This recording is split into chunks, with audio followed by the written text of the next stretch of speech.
नमस्कार। Study IQ में आप सभी का स्वागत है। मैं हूं डॉक्टर महिपाल सिंह राठौड़ और आज आप सभी के लिए हम स्टडी आईक्यू प्लेटफॉर्म पर लेकर आए हैं श्री गौरव अग्रवाल जी को। तो डॉक्टर अग्रवाल एक बहुत ही फेमस ब्रेस्ट कैंसर के सर्जन हैं। ये लखनऊ के Sanjay Gandhi post graduate institute of medical sciences में प्रोफेसर हैं endocrine and breast surgery department में। तो डॉक्टर साहब, आपका स्वागत है स्टडी आईक्यू पर। धन्यवाद। आप सबको नमस्कार। डॉक्टर गौरव अग्रवाल, सबसे ज्यादा जो इनका समाज के प्रति एक समर्पण है वो इसी से नजर आता है कि ब्रेस्ट सर्जरी इंटरनेशनल नाम का संस्थान, उसके ये प्रेसिडेंट हैं और अवेयरनेस के लिए बहुत कुछ करते हैं ताकि ब्रेस्ट कैंसर के प्रति लोगों में अवेयरनेस फैले। और हमारा भी यही प्रयत्न है कि डॉक्टर साहब को हम लेकर आए अपने प्लेटफॉर्म पर और इसी ब्रेस्ट कैंसर के बारे में इनसे कुछ बातचीत करी जाए और उसके बारे में जितना हो सके ज्यादा लोगों तक हम ज्ञान फैलाएं। तो डॉक्टर साहब, पहला सवाल मेरा ये है कि ब्रेस्ट कैंसर क्यों इंपॉर्टेंट है, क्यों हमें इसके बारे में बातचीत करनी चाहिए या फिर इसके बारे में अवेयरनेस क्यों फैलनी चाहिए, ऐसा इसमें क्या इंपॉर्टेंट है इस बीमारी में? मोटे मोटे तौर पे मैं इसके दो कारण कहूंगा।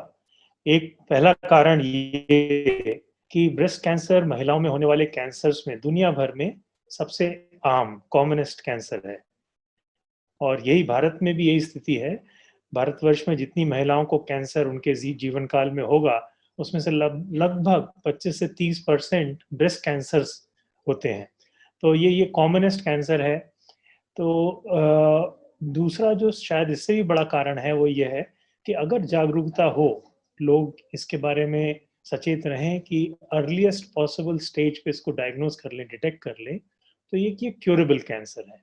और वहीं अगर इसको हम टाल दें देर तक के लिए और ऐसे स्टेज पे इसको डिटेक्ट करें कि जब तक ऑलरेडी बीमारी बढ़ चुकी है, तो शायद हम उसको क्योर नहीं कर पाएंगे। तो एक कॉमन बीमारी जिसको सिर्फ थोड़ी सी अवेयरनेस और थोड़े से सचेत रह करके अर्ली स्टेज पे डिटेक्ट करके क्योर किया जा सकता है और उससे होने वाली पोटेंशियल डेथ्स और सफरिंग को प्रिवेंट किया जा सकता है। मेरे ख्याल से ये बहुत बड़ा कारण है जिस वजह से हमको, हमारे समाज को इसके बारे में काफी जानकारी होनी चाहिए। ब्रेस्ट कैंसर से सबसे ज्यादा रिस्क पर कौन है? महिलाएं? ये कौन सी उम्र की महिलाएं हैं जिनको ज्यादा ध्यान देना चाहिए या अवेयर रहना चाहिए? बिल्कुल। ब्रेस्ट कैंसर आम तौर पे इसको कहा जाता है कि पोस्ट मेनोपॉजल विमेन का 40-45 वर्ष के बाद की उम्र की महिलाओं में इसका रिस्क ज्यादा है। पर ऐसा बिल्कुल भी नहीं कहा जा सकता कि यंगर एज ग्रुप में ये हो ही नहीं सकता, ऐसा नहीं है। लेकिन अगर 100 मरीजों का हम लोग इलाज करते हैं जिनको ब्रेस्ट कैंसर है, तो उसमें लगभग 60% 65% ऐसी होती हैं कि जिनकी उम्र 45 वर्ष से ऊपर की है और एक तिहाई करीब या करीब करीब एक तिहाई ऐसी होंगी कि जिनकी उम्र 45 के कम की है। सो उम्र के हिसाब से देखा जाए तो ऐसी महिलाएं, उनको रिस्क ज्यादा है। उम्र अपने आप में एक रिस्क फैक्टर बन गया जैसे मैंने अभी बोला। और ये बात भी सच है कि महिला होना अपने आप में, female gender by itself is a risk factor. ऐसे महिला अगर पूरे समाज में देखें तो अगर 100 इंसानों को, ह्यूमन बींग्स को कैंसर स्तन में हो रहा है, ब्रेस्ट में हो रहा है, उसमें सिर्फ एक ऐसा होगा जो मेल होगा। 99% कैंसर्स फीमेल्स में होते हैं। लेकिन एक ऐसी प्रतिशत महिलाएं जिनके पुरुषों में भी होते हैं, तो इसका मतलब पुरुषों को भी सावधान रहना चाहिए। जी, पुरुषों में ये बीमारी, ये परेशानी उतनी बड़ी नहीं है, उतनी बड़ी समस्या नहीं है जितनी महिलाओं में। लेकिन ऐसा नहीं है कि पुरुष इससे टोटली सेफ हैं, उनको भी हो सकता है। जैसे मैंने बोला, सिर्फ अगर 100 महिलाओं में ये कैंसर हो रहा है तो सिर्फ एक पुरुष को ये कैंसर होगा। तो उनको भी सचेत होने की आवश्यकता है। और मेरे ख्याल से उनको इसलिए भी सचेत होने की आवश्यकता है, इस बीमारी के बारे में जानकारी होने की आवश्यकता है कि आफ्टर ऑल उनको ये जानकारी होगी तो वो अपने परिवार की माताओं को, बहनों को, बेटियों को, उनको भी इसके बारे में सचेत कर पाएंगे और उनको भी इससे इसके होने वाले पॉसिबल हार्म से बचा पाएंगे। ओके। तो हम लोग बात कर रहे थे किन महिलाओं को रिस्क ज्यादा है। अगर मैं उस बात पे लौट के आऊं तो पहली बात जो हम लोग ने शुरू की थी वो थी, जैसे जैसे उम्र बढ़ती है ब्रेस्ट कैंसर होने का खतरा महिलाओं में बढ़ता जाता है। मेनोपॉज होने के बाद, बारी बंद होने के बाद में इसका खतरा बढ़ता है, लेकिन ऐसा भी नहीं कि मेनोपॉज के पहले ये कैंसर नहीं होता। भारतवर्ष में खासकर और बहुत सारे डेवलपिंग कंट्रीज में जहाँ ओवरऑल पॉपुलेशन यंगर है, उसमें यंगर एज में और मेनोपॉज के पहले की महिलाओं में भी ये एक काफी बड़ा रूप से इसको इन एज ग्रुप्स में, इन प्री मेनोपॉजल ग्रुप में भी इसको काफी हद तक देखा जाता है। ऐसी महिलाएं जिनके परिवार में और महिलाओं को स्तन या ओवेरियन कैंसर हो चुके हैं, या कुछ परिवार ऐसे भी होते हैं जिनमें पीढ़ी दर पीढ़ी कई तरह के कैंसर्स होते हैं, तो जो कैंसर फैमिली सिंड्रोम जिसको हम लोग कहते हैं, तो अनुवांशिक एक बेसिस है इस बीमारी के होने का। तो ऐसे समस्त परिवार जिनमें कई लोगों को कैंसर हुए हैं, उनको ज्यादा सावधान होने की आवश्यकता है।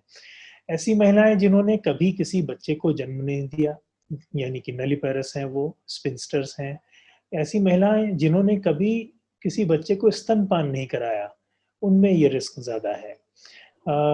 ऐसी महिलाएं जो कि ओबीज हैं, मोटी हैं, जिनमें किसी भी कारणवश वो व्यायाम नहीं करती, उन कोई फिजिकल एक्सरसाइज नहीं होती, अब बिल्कुल सेडेंटरी लाइफस्टाइल जीती हैं।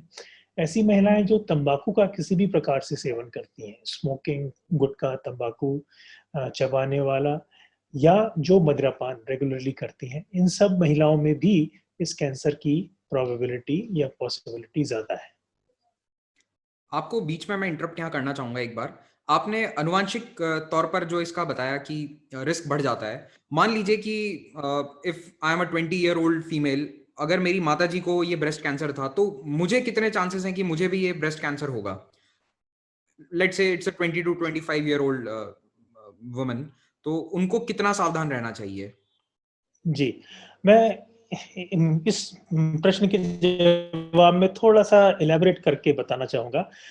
अगर हम एक बहुत मोटे तौर पे समझें, ज़्यादातर breast cancers non genetic, non familial हैं, ऐसे कि जिनमें हम ये नहीं कह सकते कि इस महिला को ये कैंसर इसकी माताजी, इसकी परिवार के किसी और महिला से मिला है। ज़्यादातर ऐसे हैं। कुछ एक ऐसे हैं जिनको हम जेनेटिक फॉर्म कहते हैं। जेनेटिक इसलिए कि हम जान सकते हैं, हम उस पर्टिकुलर जीन म्यूटेशन को पहचान सकते हैं, डिटेक्ट कर सकते हैं, जिसकी वजह से ये कैंसर हुआ। और मैं जानता हूँ आपके श्रोताओं में भी बहुत से ऐसी एजुकेटेड लोग होंगे जिनको ये मालूम होगा, BRCA ब्रेका म्यूटेशंस, जिनकी वजह से ये कैंसर होता है। ये BRCA is one of the various genes जिनके म्यूटेशन से ये कैंसर होता है। ये कॉमनेस्ट जो है, लेकिन अगर सारे कैंसर, ब्रेस्ट कैंसर्स को देखें तो उसमें लगभग 2 से 5% ही ऐसे होते हैं जिनमें हम कोई जेनेटिक कॉज ढूंढ पाते हैं, यानी कि एक वास्ट मेजॉरिटी फिर भी नॉन जेनेटिक है। और एक तीसरी कैटेगरी ऐसी है कि जिनमें हम ये तो जानते हैं कि वो एक परिवार में कई लोगों को हुआ है, लेकिन हम कोई जीन म्यूटेशन ढूंढ नहीं पाते, जो, या ऐसा भी कहा जा सकता है कि अभी तक साइंस ने उन पर्टिकुलर जेनेटिक म्यूटेशंस को जाना नहीं है, पहचाना नहीं है, जो उन पर्टिकुलर फैमिलीज में उस कैंसर का कारण हो सकती है। अब आपने जो प्रश्न पूछा कि यदि किसी 20 से 25 वर्ष की महिला को, उसकी माताजी को कैंसर हुआ था, उसको कैंसर होने के रिस्क कितना ज्यादा है? ब्रेस्ट कैंसर के रिस्क को असेस करने के लिए, उसको क्वांटिफाई करने के लिए बड़े सारे मॉडल्स हैं। हम लोग जो आमतौर पे एक बड़ा, अगेन वेरी ग्रॉस, मोटा मोटा अगर समझें, तो ये देखते हैं कि कितने एक पर्टिकुलर फैमिली में कैंसर्स हुए हैं और स्पेसिफिकली ब्रेस्ट या ओवेरियन कैंसर हुआ है। तो अगर एक परिवार में 2 से ज्यादा, यानी 3 या उससे ज्यादा महिलाओं को, और वो भी फर्स्ट डिग्री ब्लड रिलेटिव्स हों, अगर किसी की चाची को कैंसर हुआ तो उसको रिस्क नहीं, क्योंकि वो कोई जेनेटिक लीनिएज हम उसमें नहीं, उसको कोई खून का रिश्ता नहीं है। लेकिन माँ, मौसी, नानी, बेटी, बहन, इस तरह के जेनेटिक, या इवन बुआ, और इस तरह से जो जिनको हम ब्लड रिलेटिव्स कहते हैं, उनमें अगर 3 या उससे ज्यादा महिलाओं को कैंसर हुआ है, तब हम समझते हैं कि ये एक जेनेटिक फॉर्म ऑफ कैंसर है, और इसमें ब्रेस्ट कैंसर होने के रिस्क को काफी हद तक बढ़ जाता है। अगर आम जनता को हम देखें, उसमें जो रिस्क है, जो आजकल के आंकड़े हैं दुनिया भर के, उसमें कुछ कंट्रीज ऐसी हैं, स्कैंडिनेवियन कंट्रीज फॉर एग्जांपल या यूएसए, जहां हर 10 में या 8 में से एक महिला को उसके जीवन काल में ब्रेस्ट कैंसर होगा। उसके कंपैरिजन में भारतवर्ष में जो 2020 का आंकड़ा है, उसके हिसाब से 29 महिलाओं में से एक को ब्रेस्ट कैंसर, जो कोई क्यूमुलेटिव रिस्क है वो 1 आउट ऑफ 29 विमेन, उनको ये ब्रेस्ट कैंसर होगा। तो ये जनरल रिस्क है। वहीं अगर हम ऐसी महिलाओं की बात करें जिनके कई फैमिली मेंबर्स को ब्रेस्ट कैंसर हुआ है, जिनमें हम समझ सकते हैं कि उनको जेनेटिक रिस्क है, तो वही रिस्क घट के 1 in 4, 1 in 5 हो जाता है। तो कुछ कुछ आंकड़ों के हिसाब से लगभग 10 टाइम्स तक भी रिस्क ज्यादा हो सकता है ऐसी महिलाओं में जिनमें कई फैमिली मेंबर्स को ब्रेस्ट कैंसर हुआ है। अब मैं एक इसी से थोड़ा सा डिफरेंट सिनेरियो आपको प्रोवाइड करता हूँ। आपने जो एक सिनेरियो मुझे दिया कि 20-25 वर्ष की लड़की है या महिला है और उसकी माँ को कैंसर हुआ था, लेकिन अगर मान लें उसमें उस पर्टिकुलर फैमिली के और ज्यादा मेंबर्स को कैंसर नहीं हुआ, तो भी कुछ हद तक आम पॉपुलेशन से, जनरल पॉपुलेशन से इस पर्टिकुलर लेडी का कैंसर होने का रिस्क ज्यादा है, और उसको हम समझते हैं कि लगभग दोगुना है। और ये आप कंपेयर करें, जो मैंने पहले बोला कि जो नॉन जेनेटिक कैंसर्स की फैमिली हैं, उनमें वो रिस्क 10 गुना तक हो सकता है, लेकिन ये जहाँ की सिर्फ एक महिला को स्तन कैंसर हुआ है परिवार में, तो बाकी यंगर विमेन को उसमें कैंसर होने का रिस्क जनरल पॉपुलेशन से लगभग दुगना है। ओके, तो हमने अभी तो रिस्क की बात करी कि किस एज ग्रुप में कितना रिस्क है। अब नेक्स्ट मैं आपसे ये पूछना चाहूंगा कि इसके लक्षण क्या हैं, साइंस एंड सिम्टम क्या है। तो पहले आप थोड़ा सा हमें मेडिकल साइंस की टर्मिनोलॉजी में चाहे तो बता दें, फिर मैं चाहूंगा कि आप एक ऐसी भाषा में समझाएं इसके साइंस एंड सिम्टम जो एक लेमैन को यानी आम आदमी को समझ में आए। जी जरूर। तो ज्यादातर ब्रेस्ट कैंसर्स स्तन में एक पेनलेस लंप, दर्द रहित गांठ की तरह से उनका प्रेजेंटेशन होता है। अधिकतर महिलाएं हमारे समाज में वो ये महसूस करती हैं कि उनको एक छोटी सी गांठ हुई है स्तन में, जिसमें कोई दर्द नहीं हो रहा। अगर ये गांठ 40-45 वर्ष के बाद की उम्र में हुई है किसी महिला को, नई गांठ, तो काफी हद तक इस बात की आशंका होती है कि ये कैंसर ही है। यहाँ पर इवन दो हम लोग बात कर रहे हैं कैंसर के लक्षणों की, लेकिन मेरी नज़र में ये कहना बहुत ही आवश्यक है कि सभी स्तन में होने वाली गांठें कैंसर नहीं होती।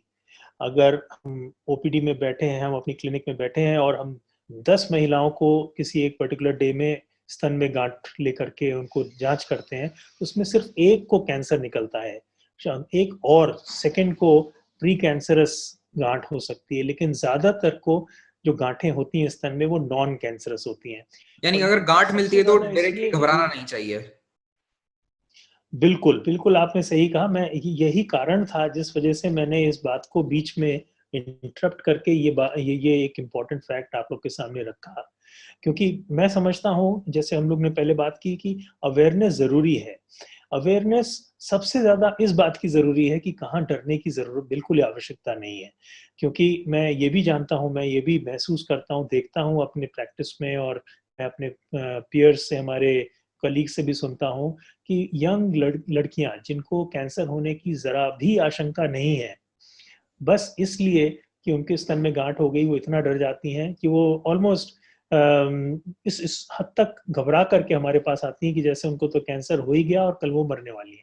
तो ये अननेसेसरी फियर को भी मिटिगेट करना, उनको उसको प्रिवेंट करना भी उतना ही जरूरी है जितना कि कैंसर के डायग्नोसिस के लिए, कैंसर की अर्ली डिटेक्शन के लिए अवेयरनेस बनानी। जी। अब मैं बात वापस उस बात पे आता हूँ जो हम लोग इनिशियली कर रहे थे। तो कॉमनेस्ट सिम्टम, आम लक्षण स्तन के कैंसर का एक दर्द रहित गांठ है। यंगर एज में, टीन्स में, 20-25-35 साल तक की उम्र में बहुत सी लड़कियों को स्तन में गांठ होती हैं। ये गांठें आमतौर पे उसमें साथ में दर्द भी होता है, और वो जो दर्द होने वाली गांठ, या इवन अदरवाइज अगर दर्द नहीं भी हो रहा है लेकिन यंग एज में गांठ हो रही है, तो उसमें घबराने की आवश्यकता नहीं है। जरूरी नहीं है कि वो कैंसर हो, और बल्कि कैंसर होने की आशंका है। लेकिन वहीं अगर एक एजेड लेडी को, 45 वर्ष से ज्यादा की उम्र की लेडी को एक नई स्तन में गांठ महसूस हो रही है, तो फिर ऑलमोस्ट हमेशा ही इस बात का दिमाग में ख्याल रखना पड़ता है कि ये कैंसर हो सकता है और उसकी जांच करनी पड़ती है। अगर मैंने ये जो दोनों बातें कही हैं कि यंग एज में कैंसर की गांठें नहीं होती, एल्डरली एज में कैंसर की गांठें होती हैं, और किसी भी गांठ को ये समझ लेना कि वो कैंसर ही है, गलत है। तो ये प्रश्न भी दिमाग में आना स्वाभाविक है, कैसे पता लगे कि कौन सी गांठ कैंसर की है, कौन सी नहीं है। तो फैक्ट ये है कि किसी एक्सपर्ट के लिए भी सिर्फ एक स्त्री को उससे बातचीत करके, उसकी हिस्ट्री लेके या उसको एग्जामिन करके हमेशा ये बता पाना संभव नहीं होता कि वो जो गांठ है वो कैंसर की है या एक साधारण गांठ है, नॉन कैंसरस ट्यूमर है, या सिर्फ जैसे दूध की गांठ एक जैसी एक एग्जाम्पल है, फाइब्रोएडेनोमा जिनको हम कहते हैं, उस तरह के बिनाइन ट्यूमर्स होते हैं। तो इसलिए ज़रूरी होता है किसी भी डॉक्टर के लिए कि वो पर्टिकुलर न सिर्फ फिजिकल एग्जामिनेशन करे, शारीरिक जांच करे, बल्कि कुछ टेस्ट भी करे, जिनके बारे में हम लोग आगे बात करेंगे। तो हमें ऑलमोस्ट हमेशा ही हमें कुछ न सिर्फ फिजिकल एग्जामिनेशन बल्कि जांच भी करनी पड़ती है, टेस्ट करने पड़ते हैं इस निष्कर्ष पे आने के लिए कि क्या पर्टिकुलर बीमारी जो जो जिस महिला को हम देख रहे हैं उसको कैंसर है या नहीं है। कुछ और लक्षण हैं कैंसर्स के, ब्रेस्ट में कैंसर के, जैसे कि बगल में गांठ होना, स्तन में एक छोटी सी गांठ है और साथ में कांख में, बगल में, आर्मपिट में भी एक गांठ महसूस हो जाए, या गर्दन में नीचे की तरफ कोई गांठ महसूस होने लगे स्तन में गांठ के साथ साथ, तो ये लक्षण हो सकता है ब्रेस्ट कैंसर का। कुछ महिलाओं में स्तन से, निपल से डिस्चार्ज, ये भी एक सिम्टम हो सकता है, और खासकर यदि वो डिस्चार्ज सिर्फ एक डक्ट से, एक जगह से आ रहा है, और उसमें या तो वो ब्लडी है, ब्लड है उसमें, या फिर वो ब्लड मिक्स्ड है, फ्लूइड है लेकिन ब्लड मिक्स्ड है। दूध जैसा डिस्चार्ज ब्रेस्ट कैंसर का लक्षण बहुत ही रेयरली हो सकता है, आम लक्षण नहीं है, लेकिन कभी कभी ये बात हम लोग को ध्यान में रखनी पड़ती है। स्तन के सतह पे, स्तन के ऊपर जो त्वचा है उसमें कोई बदलाव, नए बदलाव महसूस हो, इस निपल में कोई नए बदलाव महसूस हो, तो ये ब्रेस्ट कैंसर के लक्षण हो सकते हैं। निपल का अंदर की तरफ धंसना, एक तरफ को खींचना, ये एक ब्रेस्ट कैंसर का लक्षण हो सकता है। फिर से उम्र भी इसमें इम्पोर्टेंट है, और कई लड़कियां, कई स्त्रियां ऐसी होती हैं जिनको जन्मजात निपल इन्वर्टेड होती है, निपल अंदर की ओर धंसी होती है, तो वो कोई ब्रेस्ट कैंसर का लक्षण नहीं है। लेकिन ऐसी लड़की या स्त्री जिसका निपल का शेप पहले ठीक था, लेकिन अभी नए तरीके से, एक नए सिरे से उसने महसूस किया कि उसका निपल अंदर को धंस रहा है, तो ये एक खतरनाक लक्षण हो सकता है। स्तन के त्वचा में लाली, खुरदुरापन ये होना, या निपल पे ऐसा एक एक्सकोरिएटेड सा लीजन बनना, ऐसा लाली और उसमें घाव सा बनना, और जो ठीक ना हो रहा हो काफी समय तक, ये भी स्तन कैंसर का लक्षण हो सकता है। और अगर अर्ली स्टेज पे डिटेक्ट ना किया जाए किसी कारण से और बीमारी फैल जाए, फैल करके वो हड्डियों में जाए, तो हड्डियों में दर्द हो सकता है, फ्रैक्चर हो सकता है। अगर वो लिवर में फैल जाए तो भूख लगना कम हो जाएगा, वजन कम हो सकता है। वो कैंसर फेफड़ों में फैल सकता है, तो उसके वजह से खांसी, और खांसी के साथ बलगम और उसमें खून, ये समस्याएं हो सकती हैं। पर ये रेयरली देखने के वाले लक्षण हैं, और ये वो लक्षण हैं जो कि बहुत लेट स्टेज पे नजर आएंगे। अगर अर्ली स्टेज पे डिटेक्ट हो जाएंगे तो ये सब नहीं होंगे। तो शुरुआती, जैसा कि आप बता रहे हैं कि लेट स्टेज के लक्षण हैं, तो अगर शुरुआती दौर के लक्षण हम देखना चाहें तो घर पर महिलाएं खुद कैसे देख सकती हैं, अपने आप को जांच कर सकती हैं कि ये स्टेज आ चुकी है कि अब हमें डॉक्टर के पास जाना चाहिए? When should a woman go to the doctor? बहुत बढ़िया, बहुत ही सही प्रश्न है ये। यही आज की इस पूरी बातचीत का, अगर कह सकें कि सबसे जरूरी पार्ट ये है। हमको जागरूक, पूरे समाज को, महिलाओं को, हर किसी को, समाज के हर अंग को इसके बारे में जागरूक होना जरूरी है कि स्तन कैंसर एक आम समस्या है, और ये भी बात पक्की है कि ये किसी को भी हो सकता है। ये सोचना कि ये मुझे कभी नहीं हो सकता, ये बहुत ही बेवकूफी की बात होगी। तो इसलिए जरूरी है कि महिलाएं सचेत हों, और सचेत होकर के वो स्वयं से एक नियमित तौर से अपने स्वयं की जांच करें। हम लोग सलाह देते हैं 20 वर्ष के बाद से महिलाओं को स्वयं से अपनी ब्रेस्ट की एक सिस्टमैटिक जांच माह में एक बार करनी चाहिए। जो महिलाएं जिनकी माहवारी अभी चल रही है, जो प्री मेनोपॉजल हैं, जिनका मेंसेस अभी चल रहा है, मेनोपॉज नहीं हुआ है, उनको ये काम मिड साइकिल में करना चाहिए। जब उनकी मेंसेस हुए, जिस दिन से मेंसेस शुरू हुए थे, उससे लगभग 7 से 10 दिन बाद। ये कारण ये इसलिए जरूरी है क्योंकि मेंसेस के दौरान या उसके ठीक पहले स्तन में गांठें आमतौर पे नोडुलैरिटी, लंपीनेस एक आम प्रॉब्लम है, और उस समय पे स्तन टेंस भी होते हैं, उसमें एंगॉर्जमेंट होता है, दर्द भी होता है। उस समय पर स्तन की जांच करने से महिलाओं को तकलीफ भी होगी और साथ के साथ वो उतनी एक्यूरेट भी नहीं होंगी। तो मिड साइकिल में उनको जांच करनी चाहिए। जो पोस्ट मेनोपॉजल वुमेन है, वो कोई भी एक पर्टिकुलर दिन महीने का नियत कर सकती हैं, first of the month, first Monday और संडे ऑफ द मंथ, और which ever day they would remember, वो उनको दिन तय कर लेना चाहिए और स्वयं से उनको अपने स्तन की जांच करनी चाहिए। इसको करने के तरीके तमाम वेबसाइट्स पे और जगहों पे हैं। हमारे SGPGI ब्रेस्ट हेल्थ प्रोग्राम की वेबसाइट पे भी, जिसका पता आप यहाँ पर देख सकते हैं, वहाँ उसमें भी आप ये ब्रेस्ट सेल्फ एग्जामिनेशन का तरीका बहुत डिटेल वे में पिक्चर्स के साथ में देख सकते हैं, और ये काम सभी महिलाएं कर सकती हैं। और ये भी एक बात जरूरी है बताने की कि महिलाओं को ये स्वयं से करना है, तो किसी शर्म की बात नहीं, कि इसमें कोई खर्च नहीं, क्योंकि उनको किसी दूसरे के पास जाना नहीं। जब ये स्वयं से जांच महिला करेगी तो उसके 2 चरण हैं। पहला चरण है अपने स्तन को स्वयं से देखना।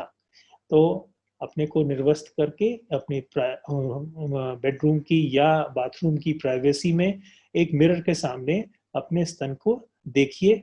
अब पहला स्टेप यह है कि देखना जरूरी है कि दोनों आपके कंधे सेम लेवल पे हैं। एक ऊंचा एक नीचा होगा तो फिर आप शायद बहुत अच्छे से अपने स्तन की जांच नहीं कर सकती। पहले देखें कि स्तन के आकार में, उसके शेप में और साइज में कोई चेंज तो नहीं आया। महिलाओं को स्वयं से, उनको खुद से मालूम है कि उनका ब्रेस्ट पहले कैसा था। अगर आज अचानक या पिछले कुछ दिनों के अंदर उसमें एक बदलाव नजर आता है, तो अपने आप में ये एक कारण हो सकता है जिसकी वजह से आपको डॉक्टर से सलाह लेनी पड़ेगी। आप नेक्स्ट ये देखें कि जो निपल्स हैं उनकी पोजीशन वो ठीक है। ऐसा तो नहीं है कि एक निपल जो है किसी एक तरफ को खींच रही है या अंदर को धंस रही है।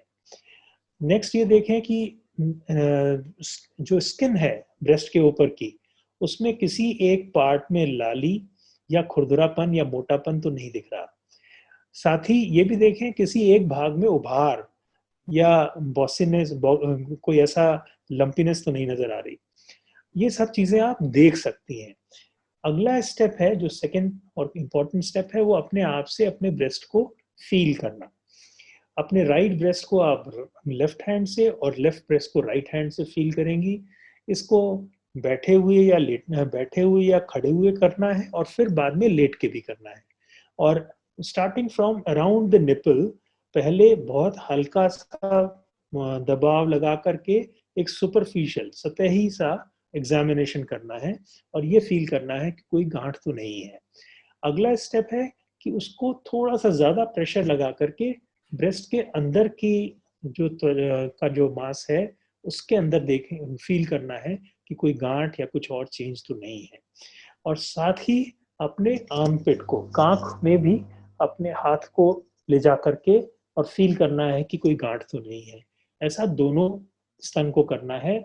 स्तन के पूरे भाग को एग्जामिन करना जरूरी है। ऐसा ना हो कि स्तन का एक छोटा भाग आपसे छूट जाए।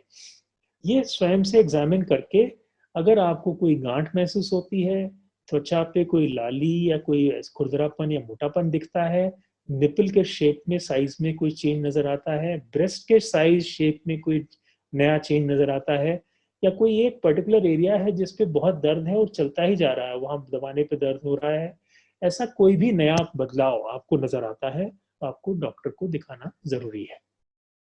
जब डॉक्टर के पास आप जाते हैं तो आई थिंक सबसे common test is a mammogram. तो मैमोग्राम को लेकर भी कुछ भ्रांतियां हैं। कई महिलाएं सोचती हैं कि मैमोग्राम से सेहत को नुकसान पहुंच सकता है। इस बात में कितनी सच्चाई है? मेमोग्राम से सेहत को कोई नुकसान नहीं पहुंच सकता। मेमोग्राम से नुकसान सिर्फ इस हद तक मैं समझ एग्री कर सकता हूं कि जब मेमोग्राफी है क्या? मेमोग्राफी एक खास प्रकार का बहुत ही स्पेशलाइज्ड एक्सरे टेस्ट है। एक्सरे हम सब जानते हैं, हमारा कभी ना कभी छाती का एक्सरे, कभी चोट लग गई या हड्डी टूट गई तो हाथ का एक्सरे, पैर का एक्सरे, के कभी परिवार में किसी ना किसी का हुआ होगा। लेकिन वही एक्सरे टेस्ट जब हम स्तन के लिए करते हैं तो वो एक स्पेशलाइज मशीन पे एक स्पेशल तरीके से किया जाता है। इसमें अमंग्स अदर थिंग्स एक जो स्टेप है वो है कि जो ब्रेस्ट है उसको दो प्लेट्स के बीच में दबाया जाता है। उस ये करने से, इस स्टेप को करने से वो एक्सरे जो है ब्रेस्ट के डीप काफी अंदर तक पेनिट्रेट करके और हमें एक पिक्चर दे सकती हैं कि ब्रेस्ट के अंदर क्या बदलाव हुए हैं। तो ये जो एक्सरे जब हम करते हैं, एक्सरे की वजह से, एक्सरे का आयनाइजिंग रेडिएशन है। आयनाइजिंग रेडिएशन एक आम जानकारी की बात है लोगों के बीच में कि उससे नुकसान हो सकता है। तो जो अमाउंट, जो डोज रेडिएशन की मेमोग्राम से दी जाती है एक स्त्री को वो मेमोग्राफी करने के दौरान, वो इतनी कम है कि उससे कोई नुकसान किसी इंसान को नहीं हो सकता। तो ये बात, ये भ्रांति, ये दिमाग से ये गलतफहमी तो पूरी तरह से सभी को निकाल देनी चाहिए कि एक्सरे करने से कोई नुकसान हो सकता है। पर मैंने जैसे बोला कि एक्सरे मेमोग्राम करने से के दौरान ब्रेस्ट को दो प्लेट्स के बीच में दबाया जाता है, तो उसको वो करने के दौरान एक क्षणिक छोटे से समय के लिए थोड़ा सा तकलीफ, दर्द महिला महसूस करती है। बस इतना ही उससे नुकसान है। मेमोग्राम दो तरीके से हम लोग इसका इस्तेमाल करते हैं। जो अगर ऐसी महिला जिसको कोई समस्या है और वो किसी डॉक्टर से सलाह लेने गई और तब वो मेमोग्राम किया गया, उसको हम डायग्नोस्टिक मेमोग्राम, ऐसा मेमोग्राम जिसको एक पर्टिकुलर समस्या को डायग्नोज करने के लिए उसके इवैल्यूएशन के पार्ट में हम कर रहे हैं। लेकिन जो दूसरा तरीका है वो है स्क्रीनिंग मेमोग्राम। कैसी ऐसी महिलाएं जिनको कोई तकलीफ नहीं है, जिन्होंने कोई गांठ नहीं महसूस की, कोई भी बदलाव अपने स्तन में नहीं महसूस किया, लेकिन फिर भी उनको साल में एक बार 45 वर्ष की आयु के बाद से वर्ष में एक बार उनका मेमोग्राम करा जाए, जिससे कि अगर उनके स्तन में कोई छोटा सा भी ट्यूमर या कोई चेंज हो तो वो इसके पहले कि वो बड़ा रूप ले उसको हम डिटेक्ट कर पाएं और उसको क्योर कर दें, उसको बड़ी समस्या बनने से पहले। तो ये है स्क्रीनिंग मेमोग्राम। और दुनिया भर में हर साल लाखों स्त्रियों का और rather millions of women undergo screening mammogram. अगर मेमोग्राफी से कोई नुकसान होता तो आप समझ सकते हैं कि कितनी महिलाओं को हर साल कुछ ना कुछ नुकसान हो रहा होता। तो ये बात, इस गलतफहमी को पूरी तरह से लोग निकाल दें कि मेमोग्राफी से कोई नुकसान हो सकता है। तो मैं कह सकता हूँ कि अगर कोई भी महिला साल में 1 या 2 बार भी मैमोग्राम कराती है तो उससे कोई खतरा नहीं है उन्हें एक्स-रे रेडिएशन का। It is very much safe. बिल्कुल, एक्स-रे रेडिएशन का बिल्कुल खतरा नहीं है, लेकिन जैसे हम ज़िंदगी में ज़िंदगी के हर पहलू में हम लोग यही बात समझते हैं ना कि जब तक ज़रूरी ना हो तब तक कोई काम करना नहीं है। तो अगर मेमोग्राफी जितनी ज़रूरी है सिर्फ उतनी की जाए, और ये बात कोई एक विशेषज्ञ डॉक्टर ही बता पाएगा कि मेमोग्राफी की ज़रूरत है या नहीं है। तो ये निर्णय बेहतर है कि आप डॉक्टर के ऊपर छोड़ दें। तो हमने अब तक जाँच की बात कर ली। जाँच के बाद मान लीजिए अगर किसी महिला को कन्फर्म हो जाता है कि ब्रेस्ट कैंसर है, तो इलाज इसका किस तरह से होता है? क्या ऑप्शंस होते हैं इलाज के लिए? कितना कॉस्टली होता है? कहाँ-कहाँ पर इलाज होता है? ज़रा इसके बारे में आप हमें विस्तार से बताइए। ज़रूर। तो मेमोग्राफी फिजिकल एग्जामिनेशन, एक डॉक्टर जो एक किसी महिला का शारीरिक जांच करेगा और उसके बाद वो मेमोग्राफी करेगा, इससे हमें एक अंदेशा, एक रादर सीरियस सस्पिशन मिलता है कि क्या कैंसर हो सकता है या नहीं हो सकता है। लेकिन उसका कंफर्मेशन जो है वो अकेला एक ही तरीके से होता है, जिसको हम लोग कहते हैं बायोप्सी। बायोप्सी क्या है? ब्रेस्ट कैंसर या किसी भी ट्यूमर, शरीर के किसी भी हिस्से में कोई बीमारी नजर आ रही है तो उसका एक छोटा सा अंश, टुकड़ा निकाल करके हम उसकी जांच करते हैं, पैथोलॉजिस्ट उसकी जांच करते हैं और इसको बायोप्सी कहते हैं। और ब्रेस्ट के किसी भी लम्ब की जांच के लिए हम लोग आमतौर पे ये करते हैं कि एक कोर नीडल, एक थोड़ी सी मोटी नीडल होती है स्पेशलाइज तरीके की, जिसके सहायता से हम लोग वो एक छोटा सा टुकड़ा इस ट्यूमर के अंदर से निकाल लेते हैं और उसको पैथोलॉजिस्ट प्रोसेस करके उसको स्टेन करके एग्जामिन करते हैं और बताते हैं कि उसमें कैंसर है या नहीं है।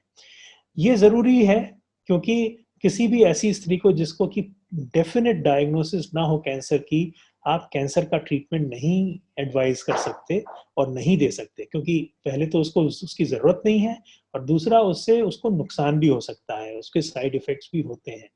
तो पहला स्टेप ट्रीटमेंट का है डायग्नोसिस को कंफर्म करना, और वो डायग्नोसिस उस जानकारी को एब्सोल्युटली फूल प्रूफ बनाने के लिए ये स्टेप है बायोप्सी करना। ये बायोप्सी में कोई ऑपरेशन इन्वॉल्व नहीं है, ज़्यादातर महिलाओं को एक कोर नीडल बायोप्सी से ये जांच ये करके डायग्नोस किया जा सकता है। एफएनएसी या fine needle aspiration cytology, fine needle cytology, ये भी एक तरीका है जांच करने का, लेकिन ये वो आइडियल तरीका नहीं है। आइडियल तरीका कोर नीडल बायोप्सी ही है। अब एक बार किसी महिला को कोर नीडल बायोप्सी करके ये कंफर्म हो जाता है कि उसको कैंसर है, तो हम लोग कोशिश करते हैं उसी बायोप्सी के जरिए ये जानने की कि वो कैंसर किस प्रकार का है। ब्रेस्ट कैंसर में तमाम डिफरेंट तरीके के कैंसर्स होते हैं जिनके इलाज में थोड़ा बहुत फर्क होता है, तो सभी महिलाओं को एक जैसा इलाज कर देना ठीक नहीं है, क्योंकि कुछ महिलाएं कुछ तरीके के ट्यूमर्स ऐसे हैं जो एक प्रकार की दवाइयों से बेहतर रिस्पॉन्ड करते हैं, कुछ दूसरे ट्यूमर्स ऐसे होते हैं कि जो डिफरेंट तरीके की दवाइयों से बेहतर रिस्पॉन्ड करते हैं। तो ये जानने के लिए हम लोग स्पेशलाइज टेस्ट करते हैं उसी बायोप्सी टिश्यू पे, जिसको आमतौर पे IHC और इम्यूनोहिस्टोकेमिस्ट्री कहते हैं, और उससे हम बता पाते हैं कि इस महिला को किस तरह की बीमारी, किस तरह की दवाइयों से और किस तरह के बाकी इलाज से फायदा मिलेगा। ये सब जान लेने के बाद हमको महिला के कैंसर को स्टेज करना पड़ता है। वो किस अवस्था में है, किस स्टेज में है कैंसर, वो डिटरमिन करता है कि क्या ट्रीटमेंट स्ट्रैटेजी सबसे सही होंगी।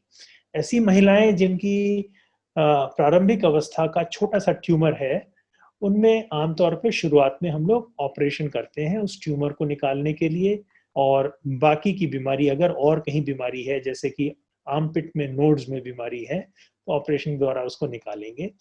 ज्यादातर महिलाएं जिनको अर्ली स्टेज कैंसर्स हैं, अर्ली स्टेज का मतलब ये है कि कैंसर जो है स्तन तक सीमित है, और अगर उसमें वो कहीं फैला है तो सिर्फ आर्मपिट की 1 या 2 3 से कम लिम्फ नोड्स में पहुंचा है। अगर स्तन के त्वचा में या चेस्ट वॉल यानी कि पसलियों पे उस कैंसर का इफेक्ट हो गया है, तो ये हम थर्ड स्टेज कैंसर कहते हैं। ये लोकली एडवांस्ड कैंसर है।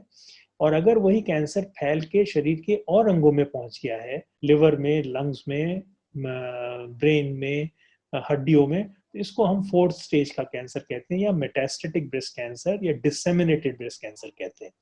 तो 3 मोटे मोटे categories, early stage, locally advanced और मेटास्टेटिक। अर्ली स्टेज यानी सीमित ब्रेस्ट और आर्मपिट तक, लोकली एडवांस्ड यानी कि ब्रेस्ट की स्किन या चेस्ट वॉल वहां पहुंचा हुआ, और ये मेटास्टेटिक यानी कि शरीर के किसी और अंग में फैला हुआ। जो अर्ली स्टेज कैंसर है उसमें ज्यादातर मरीजों को पहले ऑपरेशन करते हैं, और बहुत से उन मरीजों को ऑपरेशन के बाद रेडियोथेरेपी की जरूरत पड़ती है, कीमोथेरेपी की जरूरत पड़ती है, और जैसे मैंने बोला कि हम लोग कुछ टेस्ट करते हैं ये देखने के लिए कि कौन सी दवाइयां उनको असर करेंगी। तो अगर वो हार्मोन रिसेप्टर पॉजिटिव कैंसर है तो उनको हार्मोन ट्रीटमेंट से भी फायदा मिलता है, और उसमें HER2/neu नाम का एक और एंटीजन होता है, उसको देखते हैं। अगर वो पॉजिटिव है तो हाईली स्पेशलाइज्ड बायोलॉजिकल थेरेपी से भी उनको फायदा मिलता है। लोकली एडवांस कैंसर्स जो हैं उसमें आमतौर पे पहले हम लोग मरीजों को कीमोथेरेपी और अन्य दवाइयों से इलाज करते हैं। उसकी ज़रूरत इस वजह से है क्योंकि हमें ये देखना पड़ता है कि ये इस तरह से फायदेमंद है कि हम कैंसर को पहले कंटेन कर पाते हैं, छोटा कर पाते हैं, और उसके बाद में ही फिर ऑपरेशन करते हैं। और जो मेटास्टेटिक कैंसर है वो ऐसी स्टेज तक पहुंच गया है कि उसमें ऑपरेशन बहुत सक्सेसफुल नहीं होता और बहुत फायदेमंद नहीं होता, इसलिए उनको हम आमतौर पे सिर्फ दवाइयों द्वारा ही इलाज करते हैं।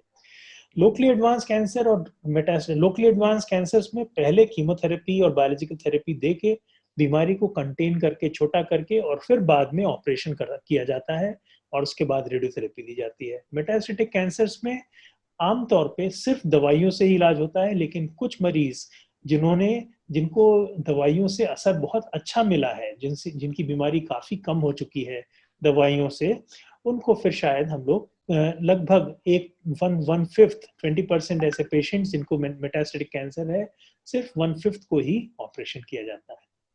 तो कहने का मतलब ये है कि ऐसा नहीं है कि ब्रेस्ट कैंसर हुआ है तो सर्जरी होगी, सभी को सर्जरी से, कई लोगों को डर भी लगता है, मतलब दूसरे तरीके भी हैं जिनसे इलाज किया जाता है।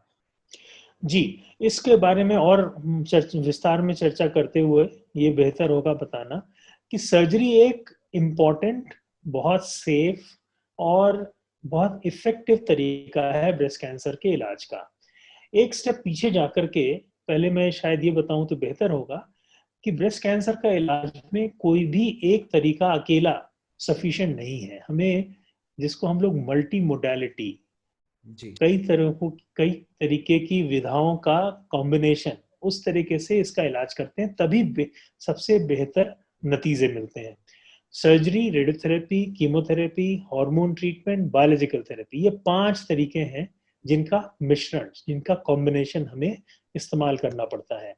इसकी सीक्वेंसिंग बदल सकती है, लेकिन ज्यादातर मरीजों को सर्जरी की जरूरत पड़ती है, एक्सेप्ट जैसा मैंने बोला मेटास्टेटिक ब्रेस्ट कैंसर पेशेंट्स, क्योंकि अगर हम सभी ब्रेस्ट कैंसर्स की बात करें तो उसमें 10% ऐसे होंगे जो मेटास्टेटिक होते हैं, यानी कि डिसेमिनेटेड है, और उनमें से भी मैंने आपको बताया कि सिर्फ 20% को सर्जरी की जरूरत पड़ती है, तो बाकियों को सर्जरी नहीं जरूरत पड़ती। तो सर्जरी की जरूरत तो ज्यादातर को पड़ेगी, लेकिन ब्रेस्ट कैंसर की सर्जरी नंबर 1 बहुत सेफ है। इसकी वजह से किसी की जान जाए, किसी की जिंदगी को खतरा हो, ये बात अभी इसके बारे में सोचा भी नहीं जाता, ये बिल्कुल नहीं है। ये बहुत इफेक्टिव है। ब्रेस्ट कैंसर की अगर सर्जरी ना की जाए तो ऐसे महिलाओं की तुलना में जिनकी ब्रेस्ट कैंसर सर्जरी हुई है, जिनकी सर्जरी नहीं हुई है, उनको रिकरेंस, उनकी बीमारी बढ़ते जाना और इवेंचुअली उनकी डेथ हो जाना, उसकी आशंका कहीं ज्यादा है। इसलिए ये कह सकते हैं ब्रेस्ट कैंसर सर्जरी बहुत इफेक्टिव है, मैंने बताया सेफ है। और तीसरी चीज जो काफी हद तक महिलाओं को परेशान करती है, कि एक अवधारणा है, एक आम मिसकॉन्सेप्शन है कि अगर ब्रेस्ट में कैंसर हुआ और सर्जरी की जरूरत पड़ेगी तो पूरी ब्रेस्ट को निकाल दिया जाएगा। ऐसा नहीं है। ज्यादातर महिलाओं को, मैं कहूँगा 2/3 महिलाओं को जिनको ब्रेस्ट कैंसर है, हम उनका आज के दिन में बिना ब्रेस्ट को निकाले पूरा ट्रीटमेंट कर सकते हैं, जिसको हम लोग ब्रेस्ट कंजर्वेशन सर्जरी कहते हैं। इसमें प्लास्टिक सर्जरी के कुछ तरीके हैं, वो भी हम लोग इसका इस्तेमाल करते हैं। जब कभी कैंसर सर्जरी के साथ में प्लास्टिक सर्जरी को साथ साथ करते हैं, उसको हम लोग ऑन्कोप्लास्टिक ब्रेस्ट सर्जरी कहते हैं।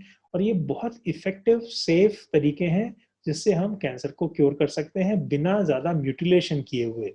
जैसे आप समझ सकते हैं, अगर किसी स्त्री के स्तन को पूरी तरह से ऑपरेशन से निकाल दिया जाए तो उसके शरीर का वो हिस्सा, वो आधा भाग सपाट हो जाएगा और वो उसको बहुत मानसिक परेशानी देगा।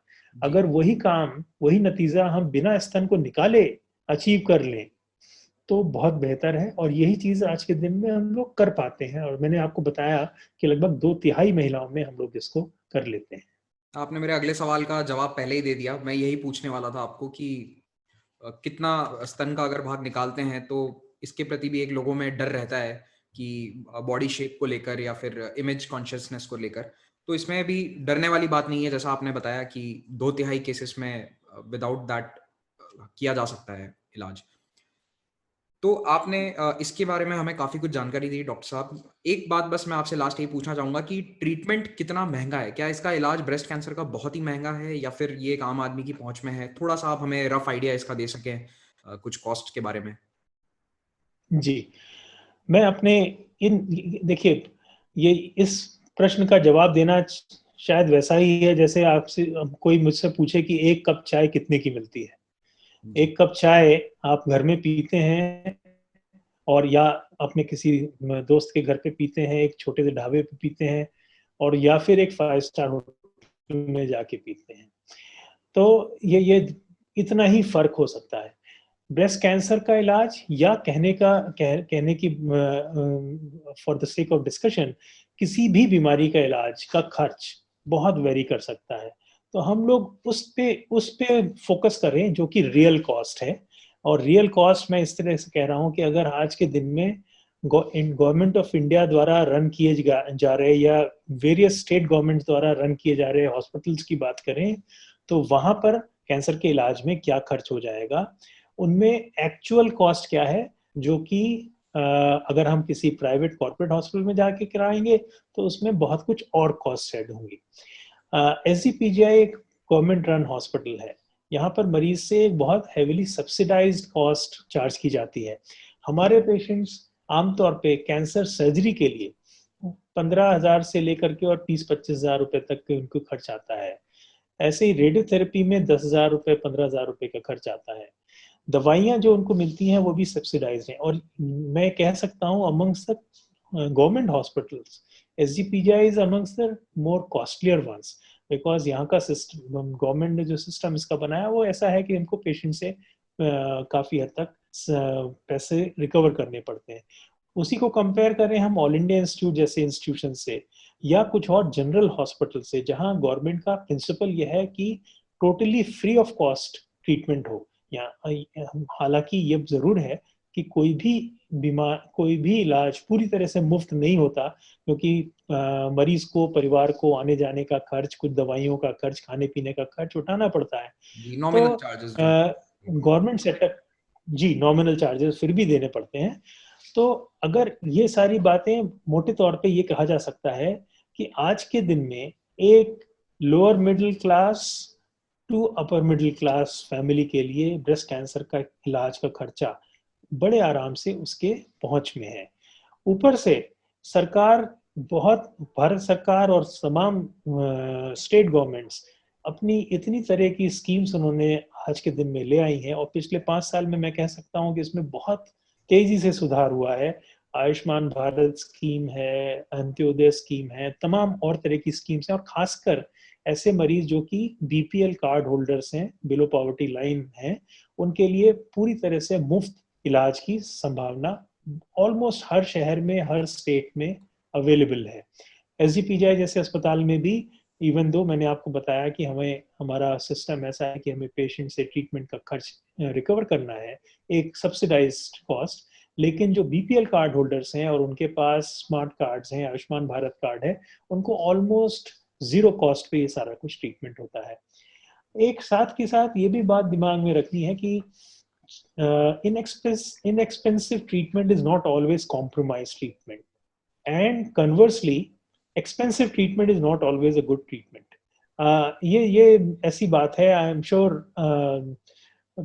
ये अगर मैं एजुकेशनल इंस्टीट्यूशंस के कंपैरिजन में कहूँ तो ऐसा नहीं है कि वही यूनिवर्सिटीज जिनमें फीस बहुत ज़्यादा है वही अच्छी हैं।